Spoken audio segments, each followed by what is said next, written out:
La nutrition est considérée dans son acception moderne comme associant à la fois l'alimentation et l'activité physique. Donc une vision intégrée de l'alimentation et de l'activité physique permet de concilier à la fois un équilibre de la balance énergétique et une vision cohérente, synergique et complémentaire favorable à la santé. En effet, de très nombreux travaux épidémiologiques, mécanistiques, cliniques ont permis de mettre en évidence comment la nutrition joue un rôle dans le risque ou la protection vis-à-vis des maladies chroniques qui sont les grands problèmes de santé publique auxquels nous sommes confrontés aujourd'hui en France, comme dans l'ensemble des pays industrialisés.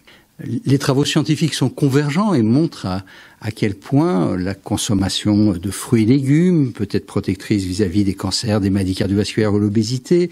La consommation de produits gras, sucrés, salés augmente à la fois les maladies cardiovasculaires, cérébrovasculaires, mais également certains types de cancers, le diabète, l'obésité. Donc on a toute une accumulation de travaux scientifiques qui permettent d'identifier aujourd'hui des facteurs qui, soit en termes de protection, soit en termes de risque, jouent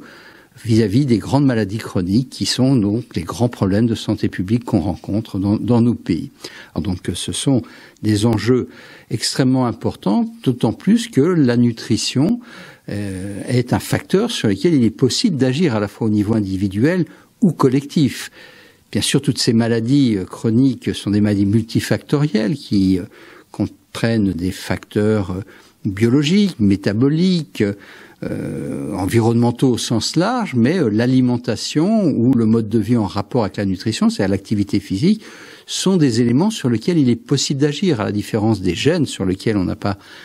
peu de marge de manœuvre. On ne choisit pas ses aïeux, son grand-père ou sa grand-mère. Le contenu de son assiette ou son activité physique dans la vie quotidienne, c'est quelque chose sur lequel il est possible d'agir et vraisemblablement de façon importante pouvoir donc réduire le risque de certaines maladies. Donc c'est sur la base de ces travaux scientifiques, c'est sur la base de la compréhension du rôle de la nutrition dans le déterminisme des maladies chroniques qui a été mise en place par de nombreux pays des politiques nutritionnelles de santé publique, recommandées entre autres par l'Organisation mondiale de la santé. En France, c'est le Programme national nutrition santé qui a été mis en place en 2001 avec l'objectif ambitieux d'améliorer l'état de santé de l'ensemble de la population en agissant sur ce déterminant majeur qui est la nutrition. Donc un certain nombre d'actions, de mesures, de régulations ont été développées. Un cadre de référence a été mis au point, fixant des repères, définissant les actions pour lesquelles on peut espérer une efficacité,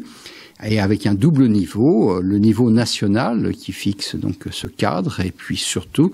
le niveau local et loco-régional de proximité où les acteurs de terrain ont pu s'investir pour développer des actions qui sont extrêmement utiles car très proches des populations.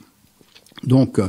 cette politique nutritionnelle de santé publique a montré certains effets favorables. On mange un petit peu plus de fruits chez les populations jeunes, on mange un peu moins de produits sucrés, un petit peu moins de sel, mais tout de même, ces résultats ont montré les limites des approches individuelles basées uniquement sur la communication, l'information et l'éducation. Il est indispensable aujourd'hui donc d'agir sur l'environnement. Quand on parle d'environnement, c'est l'environnement alimentaire et d'activité physique qui fasse que par défaut,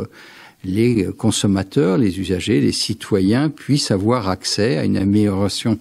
de la qualité de l'offre alimentaire et de son accessibilité. Donc,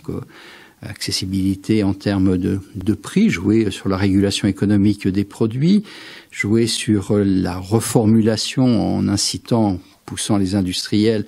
à améliorer la qualité de leurs produits, réduire la pression marketing, notamment la publicité, favoriser dans l'environnement des fontaines d'eau ou des distributeurs automatiques qui contiennent pas seulement des produits de snacking, mais sur le volet d'activité physique, là aussi, s'il n'y a pas de trottoir, il y a peu de chances que les gens marchent, ou s'il n'y a peu de pistes cyclables, il y a peu de chances qu'ils fassent du vélo. Et d'une façon générale, il faut que l'on agisse sur cet environnement physique, c'est-à-dire l'urbanisme,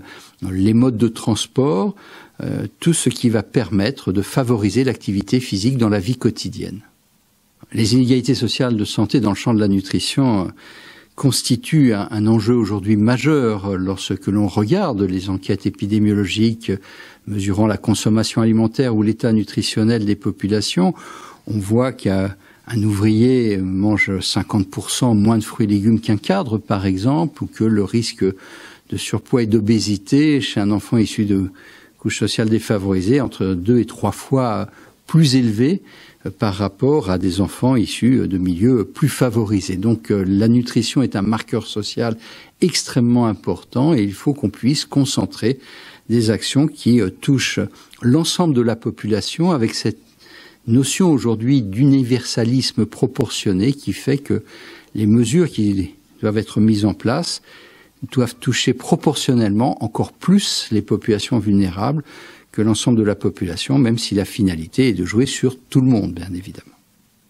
Et donc,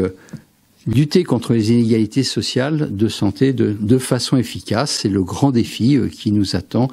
pour une politique universelle de santé publique à la hauteur des enjeux, dont le succès ne pourra se faire que si l'ensemble des acteurs concernés,